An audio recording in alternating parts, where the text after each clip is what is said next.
পর্যন্ত আজকে এই মহাসম্মেলনের তৃতীয় মেহমানের আলোচনা শুনলাম।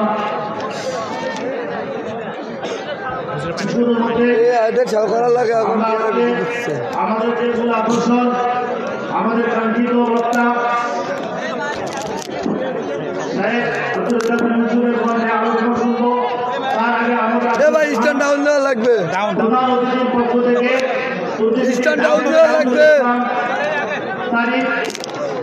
তাকে অবশ্যই 2-1 মিনিট সময় দিতে হবে, না হলে অকৃতজ্ঞ হবে। এবং আমি শরীফুল ইসলাম তারেক প্রতিনিধি এটা ডাউন দেওয়ার গেলে এটা মাথা ডাউন দেওয়ার লাগবে। সম্মেলনের প্রধান অতিথি মাহমুদ হাসান জীবনের তার পক্ষ থেকে উনি কিছু কথা বলবেন।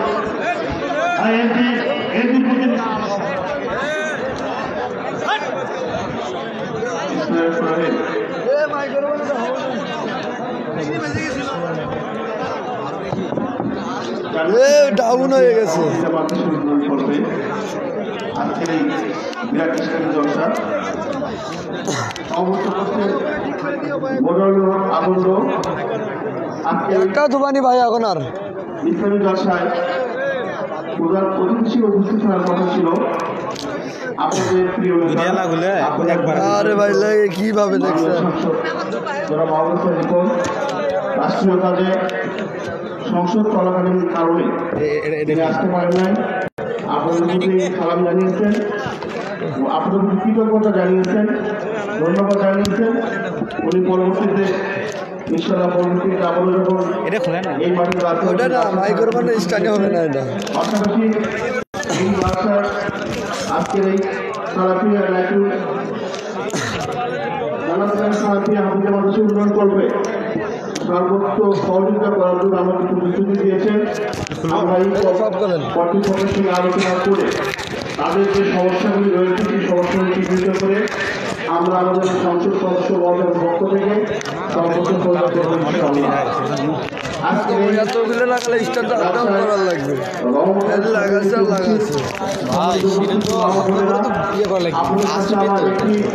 অনুরোধ থাকবে আপনারা যারা কষ্ট করে দূর দূরান্ত থেকে আজকে আমাদের প্রধান বক্তা আপনাদের স্যারের বক্তব্য শুনতে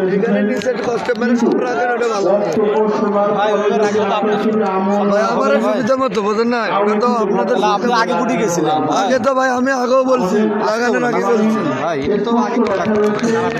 আমাদের জন্ম থেকে মৃত্যু পর্যন্ত কি করলে ব্যস্ত পাবেন আর কি করলে জাহান্নামে যাবেন সময় বলা রয়েছে। আমি আপনাদের কোরআনকে পড়ুন, কোরআনকে বুঝুন, কোরআনকে জীবনের চেষ্টা করুন। সবাই ভালো থাকেন। আসসালামু আলাইকুম। দেখলেন আমি আগে বলছি ভাই স্ট্যান্ডে যত লাগান যাবে তাড়াতাড়ি কাটো ভাই, সময় খুব কম মতো না।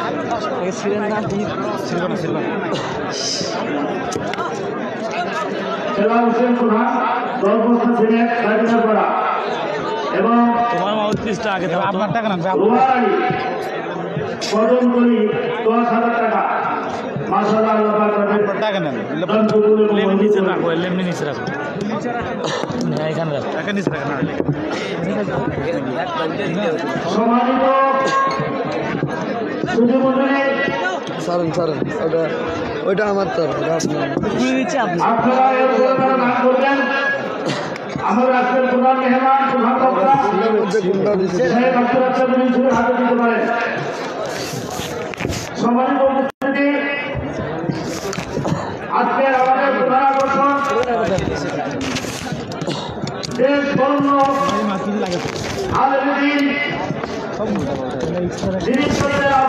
সংগ্রামী, তিনি স্পষ্টবাদী আল হাদিসের রত্ন এবং হৃদয়ের স্পন্দন,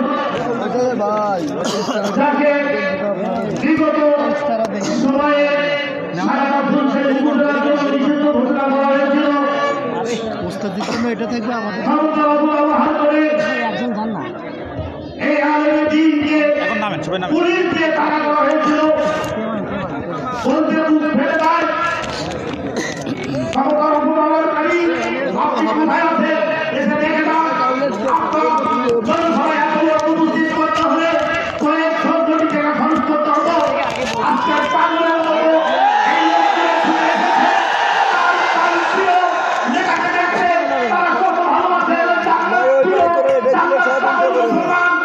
আর আপনি ক্ষমতার অপব্যবহার করে তাকে এখান থেকে আপনি পুলিশ দিয়ে দাঁড়িয়েছেন।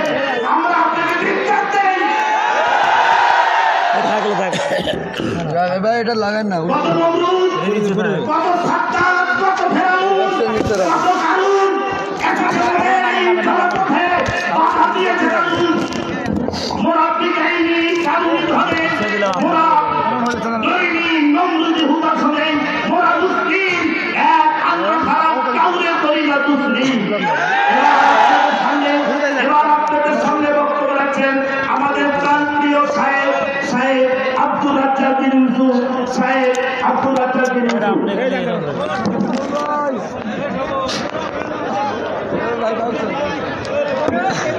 Assalamualaikum warahmatullahi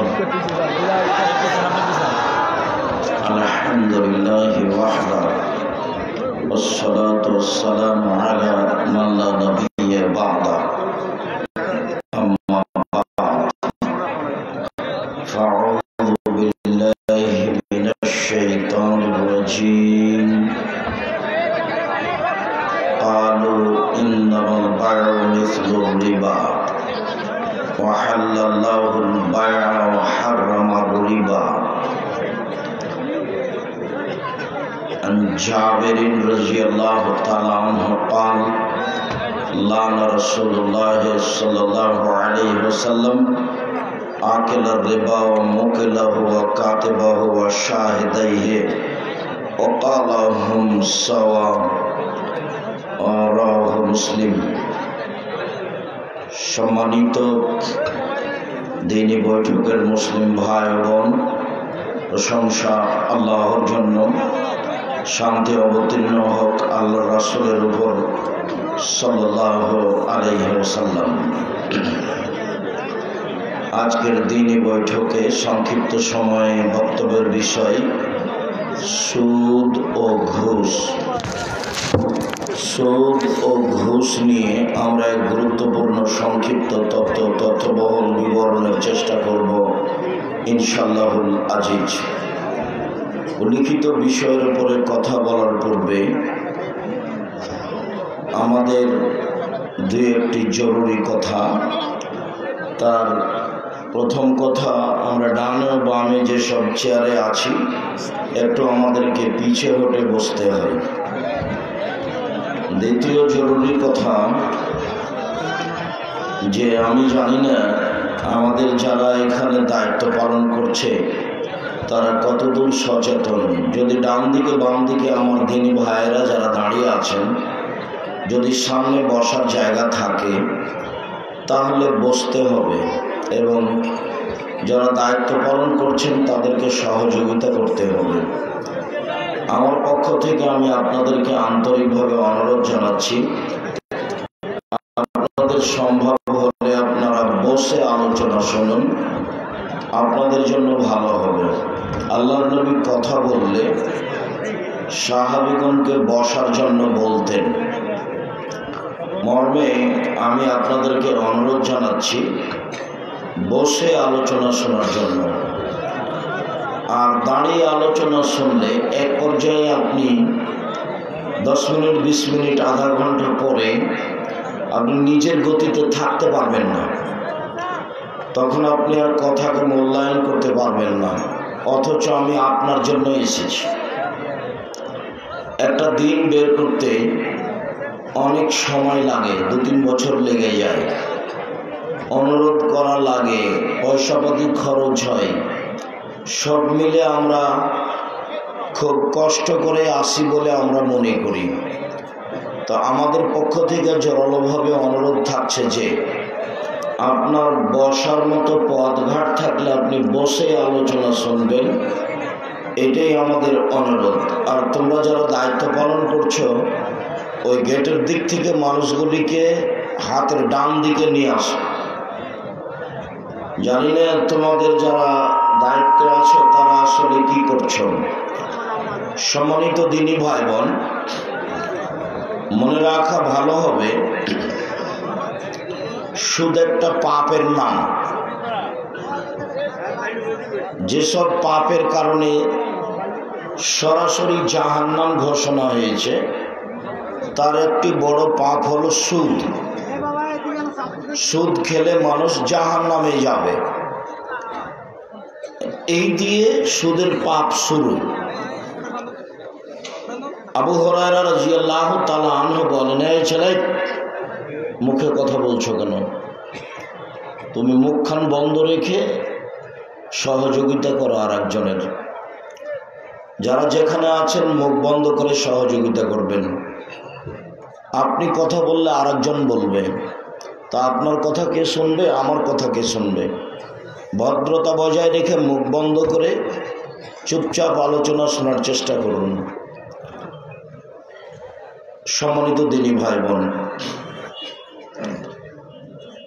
সবাই মানুষ, আমি নির্বাচনে আসিনি। আপনি আপনার মতো বলবেন, আমি আমার মতো বলবো। আমি নির্বাচন করি না। দ্বিতীয়ত, আমি তাফসির মাহফিল করি না। আমি আপনাকে কোনো কিস্সা কাহিনী শোনাতে আসিনি। 1995 সালে সাগাটা কলেজ মাঠে বক্তব্য শেষে বক্তব্য দিয়েছিলাম। দৃশ্যটা আমার খুব ভালোভাবে স্মরণ আছে। আজকের আলোচনায় সেদিন যে হাদিসটা শুনিয়েছিলাম, আজকেও সে হাদিসটা শোনাবো বলে আমার মনে স্মরণে আছে। সম্মানিত দিনী ভাই বোন, আজকের আলোচনা সুদ, ঘুষ, যেসব পাপের কারণে সরাসরি জাহান্নাম ঘোষণা হয়েছে। তবে সুদের পাপের ভাষা যেমন, অন্য কোনো পাপের ভাষা এরকম নয়। সুদের পাপের ভাষা খুব কঠিন এবং শুনতে ভারী। চলেন আগে আমরা প্রমাণ করি যে সুদ খেলে মানুষ জাহান্নামে যাবে, এইটা আগে প্রমাণ করি। আবু হুরায়রা রাদিয়াল্লাহু তাআলা আনহু বলেন, রাসূল সাল্লাল্লাহু আলাইহি ওয়াসাল্লাম বলেছেন, ইজতানিবুস সাবাল মুবিকাত, পৃথিবীর মানুষ তোমরা 7টি ধ্বংসাত্মক পাপ থেকে বেঁচে থাকো। ওই পাপ করলে সে ধ্বংস হবেই, পরকাল তার হারিয়ে যাবে। এক, আশিরক বিল্লাহ, শিরক করলে পরকাল হারিয়ে যাবে। তবে শিরক করলে ভাষা ওইরকম নয়, সুদের ভাষা যেমন। 2, কাতলুন নাফস, মানুষকে অন্যায়ভাবে হত্যা করবে যে সে জাহান্নামে যাবে। মানুষকে হত্যা করা মহাপাপ, তবে ভাষা সুদের পাপের মতো নয়। 3, সেহর, জাদু করা মহাপাপ। জাদু করলে, জাদু দেখলে মানুষ জাহান্নামে যাবে, তখন মানুষ মুসলমান থাকে না। তাই জাদুঘরকে আল্লাহ রাসূল হত্যা করতে বলেছে। জাদুর ফলাফল জাহান্নাম। তারপরে হলো আকলুর রিবা, সুদ খাওয়া, যেটা আজকে আমরা বলবো। তারপরে হলো আকলু মালিল ইয়তিম, এতিমের পয়সা খেয়ে নেওয়া, এইটার ফলাফল জাহান্নাম। যেসব পাপের ফলাফল জাহান্নাম, তার একটি বড় পাপ হলো সুদ। তবে সুদের পাপের ভাষা যেমন, অন্যান্য কোনো পাপের ভাষা তেমন নয়। সম্মানিত দিনী ভাই বোন, যেখানে আল্লাহর নবী বলেছেন পাপের জগতে সবচেয়ে বড় পাপ 3টি, তার 1 নম্বর পাপ হলো শিরক, তবে ভাষা এমন নয়। 2 নম্বর পাপ হলো উকুকুল ওয়ালিদাইন, পিতামাতার অবাধ্য চলা। পিতামাতার অবাধ্য চললে মানুষ জাহান্নামে যাবে, তবে ভাষা এমন নয়। 3, শাহাদাতুজ জুর, মিথ্যা সাক্ষী দেওয়া। মিথ্যা সাক্ষী দেওয়া মহাপাপ। মিথ্যা সাক্ষীর কারণে গাইবান্ধা জেলে 15-20 বছর থেকে কত লোক আছে, ও নিজেও জানে না আমি কেন জেলে। জজ জানে না ঘটনা কি, উকিল জানে না ঘটনা কি। সাক্ষীকে 50,000 টাকা দেওয়া হয়েছে। সাক্ষী বলছে আমি 2 চোখে তাকে মারতে দেখেছি। যার ব্যাপারে বলছে সে সেদিন গাইবান্ধাতেই ছিল না। এর নাম মিথ্যা সাক্ষী। এখন যে জেলে আছে সে বলছে বুঝলাম না আমি কেন জেলে, জজও জানে না ঘটনা কি, উকিলও জানে না ঘটনা কি, জেলে যে আছে সেও জানে না ঘটনা কি। যে 1 নম্বর আসামি করেছে, মামলা তৈরি করেছে, শুধু সেই জানে। পাপের জগতে 3য় মহাপাপ মিথ্যা সাক্ষী দেওয়া। তবে ভাষা এমন নয়, ভাষাটা একবার একটু বলি, তারপরে ধারাবাহিকভাবে বলবো ইনশাআল্লাহ। একদা আল্লাহ রাসূল বলেন, মায়াকুল দিরহাম রিবা ওয়া আলাম আসাদ্দু মিন সিত্তাতি ওয়া সালাসিনা জিনিয়া। কেউ যদি জেনে শুনে 1 টাকা সুদ খায়, 36 বার জেনা করে যত পাপ হবে, 1 টাকা সুদ খেলে তার চেয়ে 1000 গুণ পাপ বেশি হবে। সুদের পাপকে জেনার সাথে লাগিয়ে দেওয়া হলো, অথচ জেনাই মহাপাপ, জেনাই মহাপাপ। জেনাই মহাপাপ এ বাক্যটা বলার আগে যে কথাটা বলছিলাম সেটা একটু বলে নি, যে বাপ মায়ের অবাধ্য চললে মানুষ জাহান্নামে যাবে, এ কথাই ঠিক, কিন্তু ভাষা এমন নয়। যেমন আব্দুল্লাহ ইবনে আমর বলেন, আল্লাহ রাসূল বলেছেন জাহান্নামে যাবে, জান্নাতে যাবে না। এক আক কোন বাপ মাকে মানে না, যে বাপ মাকে মানে না যে সে জাহান্নামে যাবে, কথা শেষ। ভাষা ওরকম নেই। 2 কাম্মা জুয়া খেলে যে সে জাহান্নামে যাবে। প্রত্যেক যেই খেলাতে টাকার হার জিত রয়েছে সেটাই হলো জুয়া। পৃথিবীর বিভিন্ন দেশে বিভিন্ন ধরনের খেলা হতে পারে, মনে রাখতে হবে প্রত্যেক যেই খেলাতে টাকার হার জিত থাকে সেটাই হলো জুয়া। যেই খেলাতে টাকার হার জিত থাকে না, শরীর চর্চা আছে, সেটা জায়েজ। যেমন ফুটবল, যেমন ক্রিকেট, ব্যাডমিন্টন, র্যাকেট, এগুলো, ভলিবল, এগুলো যখন হার জিতে চলে না তখন জায়েজ, শরীর চর্চা হিসাবে জায়েজ। আর যখন এগুলোতে টাকার হার জিত থাকে তখন এগুলো হারাম, তখন তার নাম জুয়া। উল্লেখ্য যে যেই খেলাতে টাকার হার জিত নেই, শরীর চর্চাও নেই, সেটা আরো খারাপ। টাকার হার জিত নেই, শরীর চর্চাও নেই, সেটা খুব বেশি খারাপ। সেটার ব্যাপার আল্লাহ রাসূল বলেন, মাল্লাইবা বিন-নারদেশির মাল্লাইবা বিন-নারদেশির ফাকাদ আদখালা ইয়াদাহু ফি দামি খিনজির। কেউ যদি চৌসার, ছক্কা, লুডু, দাবা, পাঞ্জা, ক্যারাম বোর্ড, তাস, গেমস, এইসব ধরনের খেলায় অংশগ্রহণ করে যা বসে বসে চলে, যাতে সময় কাটানো হয়, এইসব খেলা যত পৃথিবীতে তৈরি হয়েছে, আরও যত হবে, যাদের নাম আমরা জানি না, যার নাম আমরা জানি না, সেগুলো বসে বসে চলে, সেইগুলোতে কেউ যদি অংশগ্রহণ করে, সে তার হাতকে শুকুরের শোরের রক্তের মধ্যে ডুবিয়ে দিল। অন্য এক বর্ণনায় এসেছে ফাকাদ আসহাবাল কাসেম, কেউ যদি চৌসার, ছক্কা, লুডু, দাবা, পাঞ্জা, ক্যারাম বোর্ড, তাস, গেমস, এসব খেলায় অংশগ্রহণ করে, তাহলে সে তার হাতকে শুকুরের রক্তের মধ্যে ডুবিয়ে দিল এবং সে রাসূলের নাফরমানি করল। বর্তমানের সঙ্গে মুনাফিকি করো না তুমি, তোমাকে আমি খুব ভালোবাসি, এ কথাই ঠিক।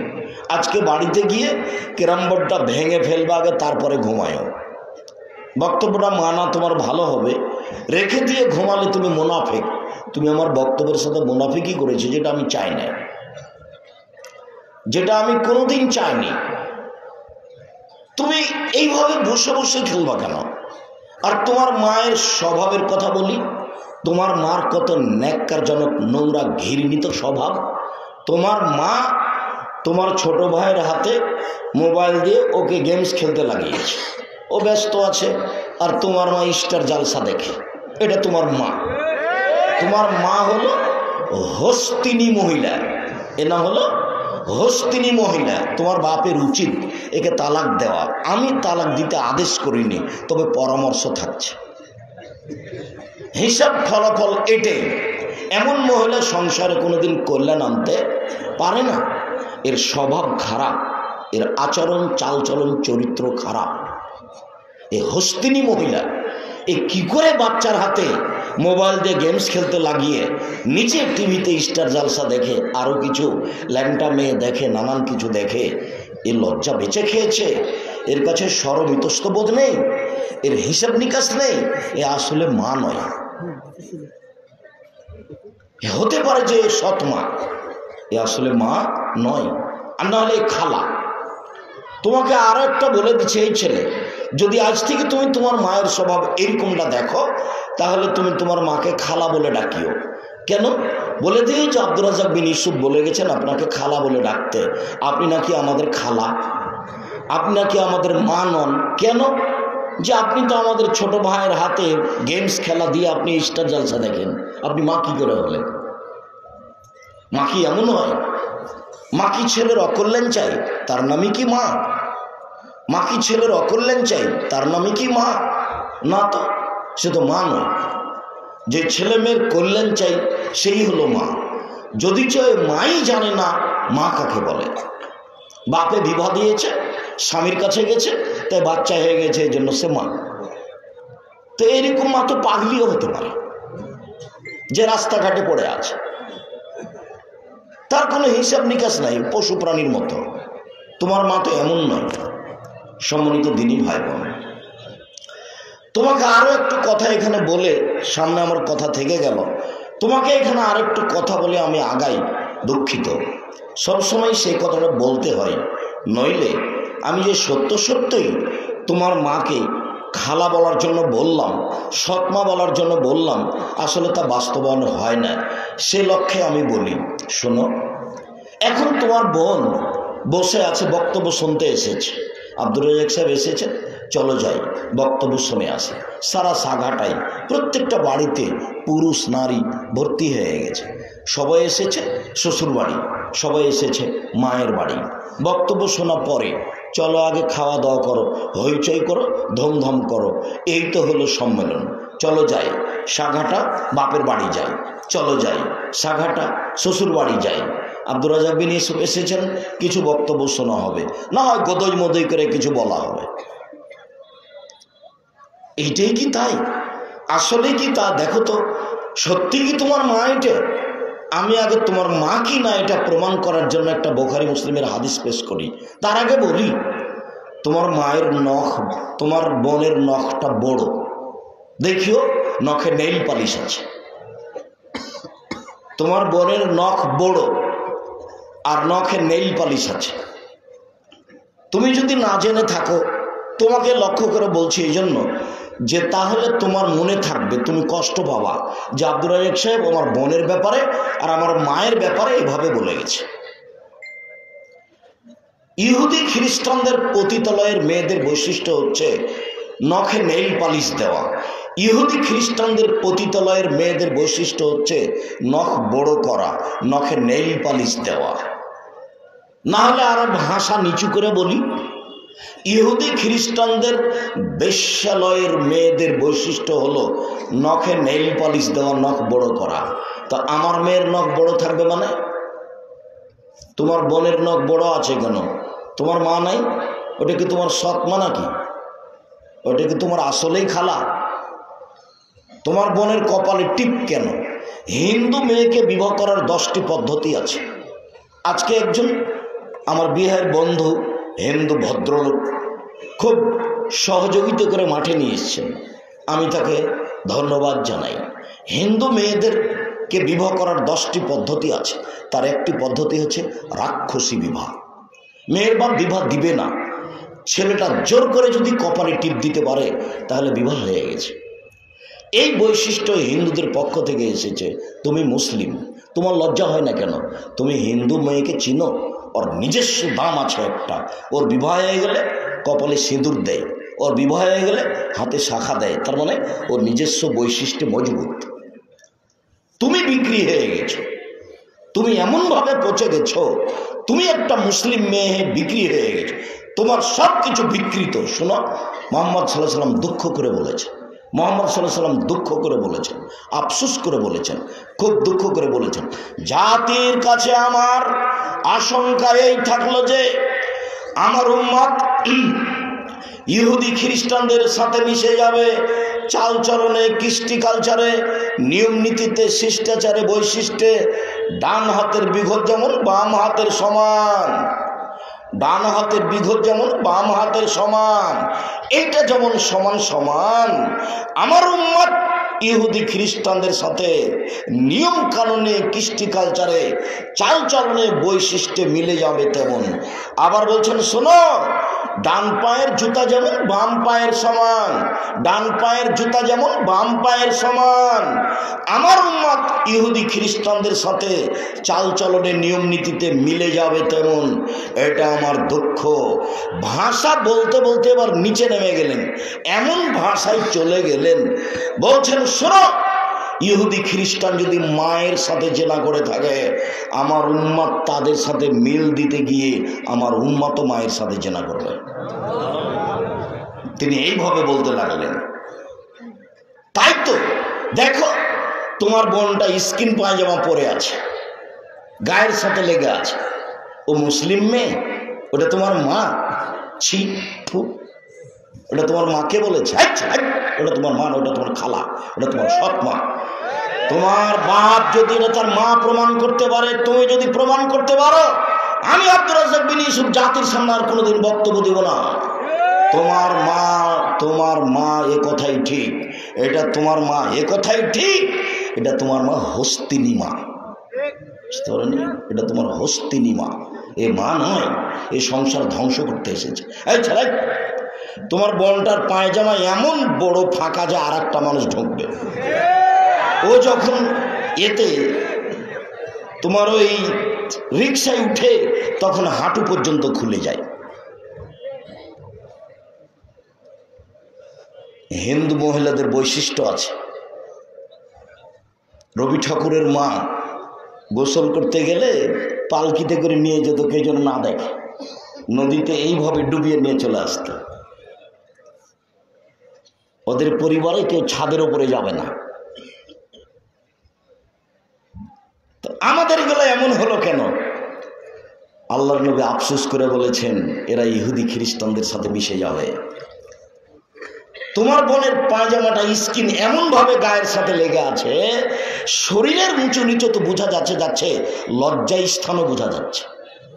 এটা একটা মুসলিম মেয়ে পড়তে পারে কি করে? বলে যে এটা আমার বাপ। বলো দেখি, তোমার বাপ তো দেখতে পাই, তোমার মা তো দেখতে পাই, কেমনে চলে, চলে কিভাবে, এটা হয় কি করে? আমার উম্মত ইহুদি খ্রিস্টানদের সাথে মিশে যাবে। ডান পায়ের জুতা যেমন বাম পায়ের সমান, ডান হাতের বিঘত যেমন বাম হাতের সমান, আমার উম্মত তাদের সাথে মিশে যাবে। মিশতে মিশতে এমনভাবে মিশবে যে ওরা যদি মায়ের সাথে জেনা করে থাকে, আমার উম্মতও করবে। এই ছেলে, বলো তো দেখি, তোমার মাথার চুলটা উপরে বড় আছে, সব চাঁচার চতুর্দিক কেন? তুমি কখন ব্রাজিলের খেলোয়াড়ের মতো ইহুদি খ্রিস্টান হয়ে গেছো? তোমার চুল এটা তোমার মা দেখতে পায় না, তোমার বাপ দেখতে পায় না, এভাবে চুল ছেড়েছে কেন? তোমার গায়ে একটা গেঞ্জি আছে, পিছনে লেখা আছে 47, পিছনে লেখা আছে 10, ও দেখতে দেখতে নামাজ শেষ। আমি লন্ডন সফরে সাউথ হলে জুমার খুতবা দিয়ে নিচে নামছিলাম, তো দৌড়ি একটা লোক একটা তার ছেলে নিয়ে এসে আমাকে বলছে একটু দোয়া করে দেন, একটু দোয়া করে দেন। তা আমি ছেলের মাথায় হাত দিয়ে দোয়া করতে দেখছি, মাথার চুলে বাম দিকে 3টে দাগ দেওয়া আছে এইভাবে। তা আমি মনে করলাম যে মনে হওয়ার মা চুল ছেড়ে দিচ্ছিল, ছেলে কান্নাকাটি করছিল, সেই জন্য এরকম দাগ হয়ে গেছে। তো এবার নিচে নেমে যখন বাম দিকে রাস্তায় ঘুরেছি, তো চুল ছাড়ার সাইনবোর্ড দেওয়া আছে, তো ওইভাবে দাগ দেওয়া আছে।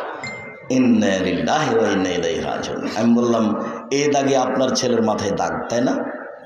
তো হাসছে। দেখেন, লন্ডন উপার্জন করার জন্য এসেছি, আদর্শ বিক্রি করতে আসে। ইসলামে আদর্শের দাম আছে।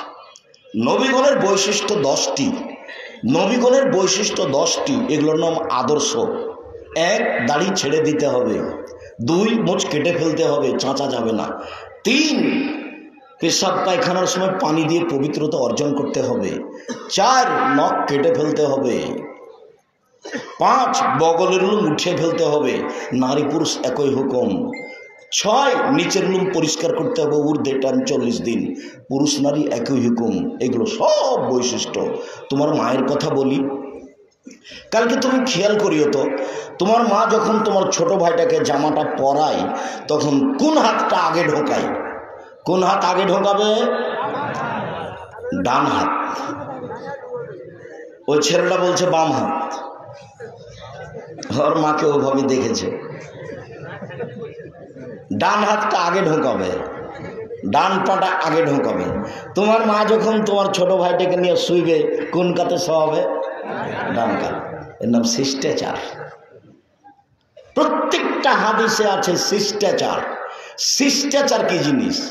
1 মিনিট, শিষ্টাচারের কথা বলে আবার ফিরে যাচ্ছি কথায়, মূল কথায় আছি যে 1 টাকা সুদ খেলে 36 বার জেনা করে যত পাপ হবে, 1 টাকা সুদ খেলে তার চেয়ে বেশি পাপ হবে, অথচ জেনা মহাপাপ। এইখানে আছে আমরা মূল কথার মধ্যে ঢুকে আমরা এভাবে আছি। এখন একটা জিনিস দেখাই, খালি কেন শিষ্টাচার? যেখানে সেখানে শিষ্টাচার, কথায় শিষ্টাচার। তো আগে ওই হাদিসটাই শোনাই যেটাতে সরাসরি তোমার আম্মাকে নিয়ে কথা হবে। চালাই এদিকে খেয়াল করো, এক খেয়ালে চেয়ে থাকবা, পাখি যেন তোমাকে মনে করে তুমি পাথর। আর যারা দাঁড়িয়ে আছেন আমি অনুরোধ করব, কষ্ট হলেও আপনি হাঁটাহাঁটি করবেন না। আমি জানি 10 মিনিট দাঁড়িয়ে থাকা যায় এক খেয়ালে, 20 মিনিট যায়, তারপরে আর যায় না, যার কারণে বসা ভালো। এরপরেও যদি আপনি দাঁড়িয়ে থাকেন খুব শক্ত হয়ে, একেবারে মজবুত হয়ে এক খেয়ালে চেয়ে থাকবেন, কষ্ট যতই হোক আমি আপনার জন্য এসেছি। আর আমি কথা বলবো, আপনি দোকানে গিয়ে চা খাবেন।